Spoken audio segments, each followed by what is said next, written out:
punca mengapa seseorang menjadi anti-vaksin kerana mereka tidak yakin dengan kandungan vaksin. Mereka juga percaya bahawa vaksin boleh menyebabkan autism jika kanak-kanak menerima terlalu banyak vaksin. Mereka menganggap kandungan aluminium dalam vaksin dipercayai akan menyebabkan autism. Sedangkan kandungan aluminium di dalam vaksin sangat rendah dan telah diuji keberkesanannya sebelum diberikan kepada orang ramai. Bahkan bayi yang menyusu susu ibu selama 6 bulan mengandungi lebih banyak aluminium daripada yang terkandung dalam vaksin. Menurut laman web Immune for Life, vaksin dapat membantu menguatkan sistem imunisasi anak-anak anda di mana ia berfungsi melindungi mereka daripada komplikasi yang lebih teruk sehingga boleh membahayakan nyawa. Oleh sebab itu, program imunisasi menganjurkan agar kanak-kanak diberi vaksin semenjak lahir. Kerajaan Malaysia juga telah menjalankan program vaksinasi COVID-19 untuk kanak-kanak yang berumur 12 tahun dan ke atas. Melalui deklarasi Dakar 2014, cendekiawan Muslim menyokong pemberian vaksinasi. Di Malaysia, penggunaan vaksin bagi melindungi manusia daripada dijangkiti penyakit berbahaya bukan lagi asing dalam perspektif syarak.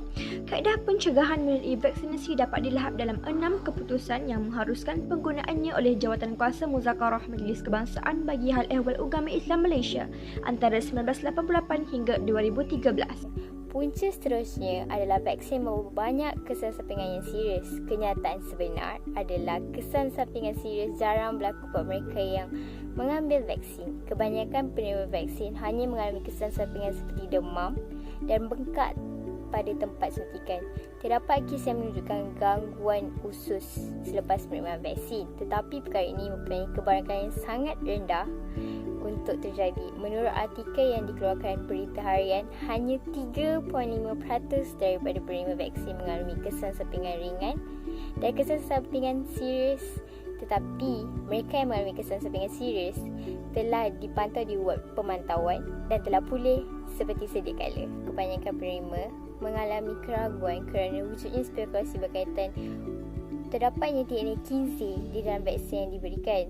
Tetapi isu ini tidak menjadi isu yang besar kerana tiada kandungan bahan mentah seperti sumber haiwan atau bahan-bahan yang diragukan daripada aspek syarak digunakan serta tiada perkongsian saluran pemprosesan dengan produk vaksin yang tidak halal. Golongan anti-vaksin mengeluarkan spekulasi bahawa vaksin mengandungi bahan mentah seperti Kinsey, monyet dan janin bayi, tetapi semua itu tidak terkandung di dalam vaksin yang diberikan. Vaksin-vaksin yang lain, terutamanya dalam saluran imunisasi kita, halal untuk digunakan sebagai pencegahan penyakit. Hal ini dapat dibuktikan melalui artikel yang dikeluarkan oleh Berita Harian berkenaan tiada DNA Kinsey di dalam vaksin yang diberikan. Golongan anti-vaksin mengeluarkan hujah seperti ini bagi menimbulkan keraguan buat mereka yang ingin mengambil vaksin supaya kuantiti mereka yang anti-vaksin lebih ramai, dan salah satu cara untuk mengganggu negara mencapai imunisasi penuh seperti yang diharapkan. Langkah pertama untuk menangani golongan anti-vaksin ialah memberi jaminan kepada anti-vaksin sekiranya berlaku kematian atau kemudaratan disebabkan suntikan vaksin. Hal ini telah dikatakan oleh Menteri Kesihatan iaitu Datuk Seri Adham Baba di Akhbar Sinar Harian. Beliau mengatakan bahawa kerajaan telah bersetuju untuk memberi RM500,000 sebagai bantuan khas kewangan kesan mudarat COVID-19 kepada rakyat tempatan dan warga asing negara ini sekiranya berlaku hilang upaya kekal ataupun kematian disebabkan suntikan vaksin ini. Tambahan juga, kerajaan bersetuju untuk memberi bantuan RM50,000 jika berlaku kesan sampingan serius kepada penerima vaksin COVID-19 yang memerlukan rawatan berpanjangan di hospital. Oleh itu, golongan anti-vaksin seharusnya tidak mempunyai alasan untuk tidak mengambil vaksin. Salah satu langkah untuk menangani golongan anti-vaksin tersebut adalah dengan memberikan penerangan dan maklumat yang jelas tentang salah tanggapan mereka mengenai vaksin. Seperti yang kita tahu, kekeliruan dalam masyarakat, terutamanya golongan anti-vaksin, adalah disebabkan kurangnya pengetahuan dan maklumat mengenai vaksin itu sendiri.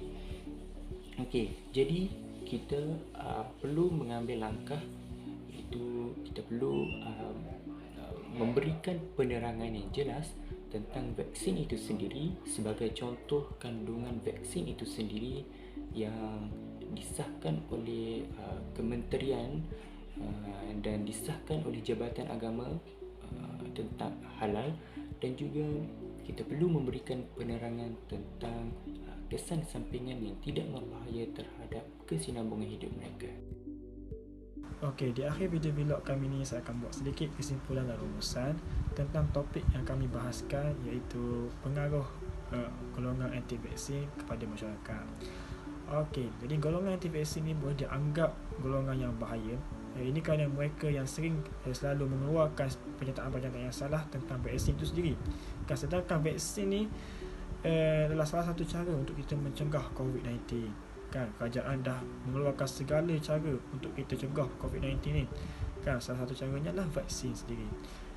Dengan Allah Subhanahu Taala pun melarang kita untuk kita sengaja campakkan diri kita ke jalan yang binasa. Jadi golongan anti vaksin ni dia mencampakkan diri dia orang ke jalan yang binasa. Dia orang tak nak ambil vaksin. Vaksin ni adalah salah satu cara untuk kita cegah COVID-19. Nabi juga larang kita untuk memudaratkan diri kita sendiri dan memudaratkan orang lain. Tapi golongan anti vaksin ni dia tak ambil vaksin. Jadi dia memudaratkan diri dia dan memudaratkan diri orang lain. Jadi macam tu. Setakat tu saja untuk kesimpulan dan rumusan bagi topik kami yang kami bahas. Sekian daripada saya, Adik Ganya. Assalamualaikum warahmatullahi wabarakatuh.